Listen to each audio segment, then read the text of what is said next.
Hi, வணக்கம். வாழ்க வளமுடன். எங்கள் வீட்டு அம்மல் பெரியபாளையத்தம்மன் நாங்கள் எங்கள் வீட்டில் வச்சுருக்கோம். அவங்களுக்கு இன்றைக்கி அபிஷேகம் நடக்க போது பார்க்கலாம் வாங்க. ஓம் சக்தி அம்மா தாய்.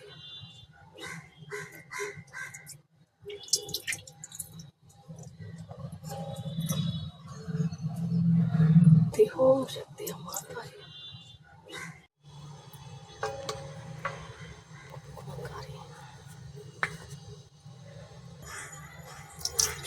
ஓம் சக்தி அம்மா தாய்.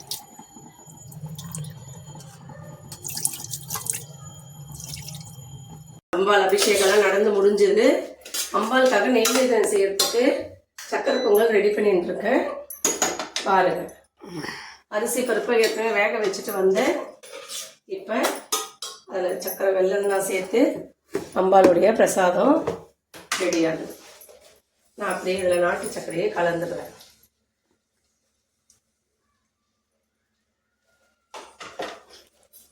கப்பில் எடுத்து வச்சு போடணும். அம்பாள் அபிஷேகம்லாம் முடிஞ்சிட்டு வந்துடுவே நான் கடற்கரைன்னு அப்படியே செஞ்சுட்டுருக்கேன். வேறு ஒன்றும் இல்லை. ஒரு கப்பு அரிசி தான் பிரசாதம் இருக்குது. எங்கள் வீட்டில் இந்த பவானி அம்மன் வந்ததுலேருந்து, பெரியபாளையத்தம்மனை நாங்கள் வச்சதுலேருந்து நிறைய நிறைய விசேஷங்கள், நிறைய அற்புதத்துங்களை அம்பாள் எங்கள் வீட்டுக்கு நடத்தி கொடுத்துருக்கா.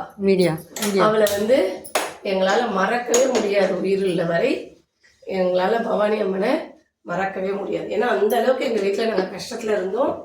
ஒவ்வொன்றா எங்களை எல்லா விதத்துலேயும் அம்பாள் காப்பாற்றி இன்றைக்கி நாங்கள் நிம்மதியாக சந்தோஷமாக இருக்கிறதுக்கு காரணம் அம்பாள் தான்.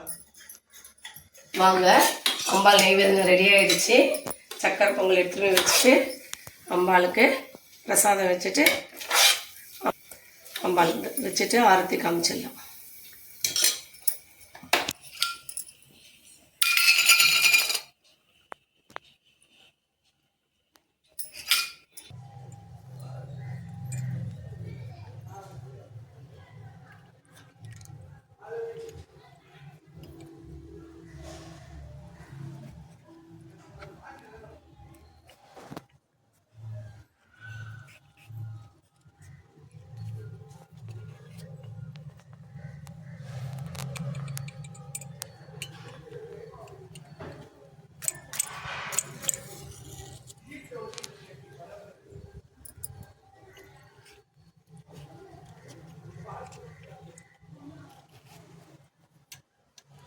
வாங்க, அம்பாள் ஆரத்தி காமிக்கலாம்.